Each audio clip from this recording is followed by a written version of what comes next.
So we've started right in the beginning of November, so about 7 months ago. Uh, tell me a little bit about where you were at that point in your business, uh, how you were relating to it, what you were struggling with.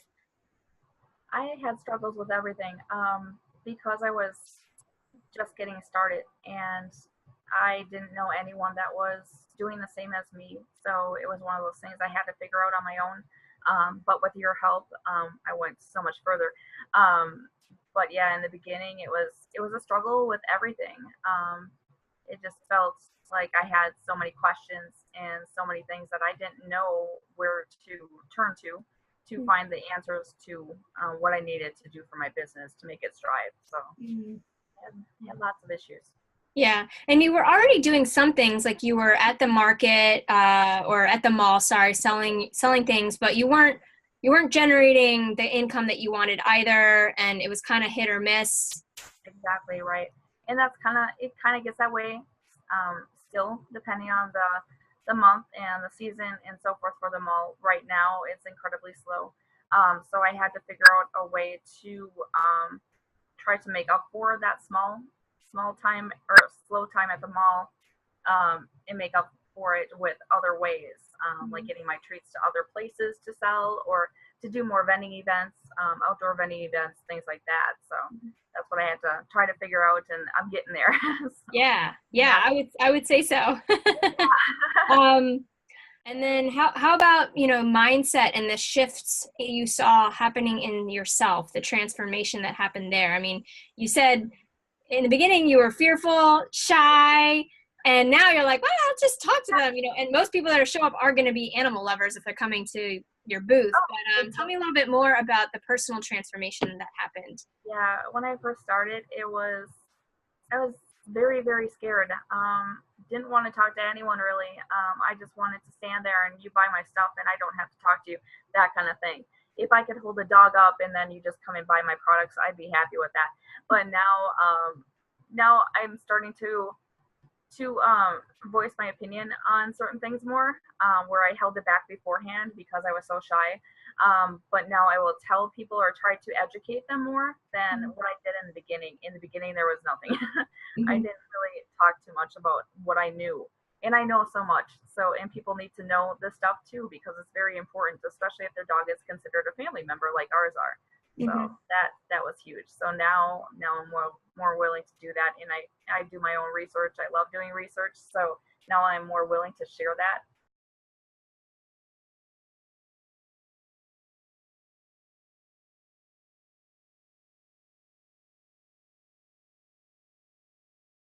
The treat subscriptions, just you having my back with certain ideas that I'm like, I don't know if that's gonna work, and you're like, yeah, I will. Hello, and just putting myself out there with different products, and now they're a huge hit, and I thank you for that because beforehand it was in my mind, but I'm like, I don't know if it's gonna work or not. So I needed that extra push Mhm. to move me forward with those ideas. So I thank you. They're a huge hit. I started with a couple of them in December, and now I have, I think, around 10. So yeah, it's getting up there, and more people that are willing or wanting to do it, but they just haven't decided yet. So yeah, And let's talk about your financial goals. So you definitely hit your goals for last year. right, Actually, I think you may have surpassed that, but your goal was to generate at least $3,000 in profit right, uh, by the end of April this year. So that was going to be 6 months. So right. where were you, or where did you get in terms of that goal? I definitely hit it. Mhm. I got to 3015, and it was a slower time though. We had a ton of snow back in April. Mid-April, it was my birthday present. We got 20 some inches of snow.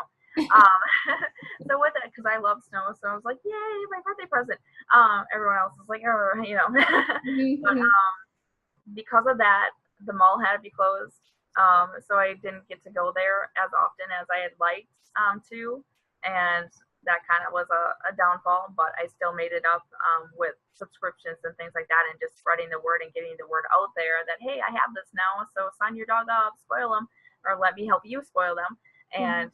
And that started to work really well. So, but yeah, I Yeah. hit the goal. So yeah, yay. Well, you hit your goal in a slow winter. I Right. mean, so that's an amazing accomplishment, because if it was slower than normal and you still hit your goal, which means you're going to continue to surpass it in Mm-hmm. the regular kind of the peak times and the normal times. Right. Exactly. So Yeah, that's that's what I'm amazing. very happy. Yeah. And how do you feel about yourself having accomplished all of this? It's hard to believe. I still, look at what I'm doing and like I'm really getting paid for making dog treats. Seriously, like really. But I love it.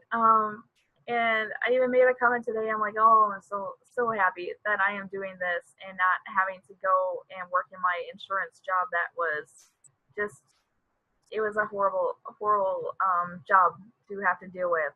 Getting yelled at by people almost every day. Um, just I'm so happy doing what I love. Being able to actually be like a stay-at-home dog mom. Because I get to stay home with them, they get to try my treats, they get to be my taste testers, so I'm giving them a job too. Free But labor. yeah, right. So yeah, I love it. I absolutely love it. So Yeah. um, well, I just want to say thank you. Thank you so very much for all your help. All these thoughts in my mind. I need that extra push to get them out there and to start doing more things with my business. And I couldn't have done it without your help. So thank you, thank you, thank you.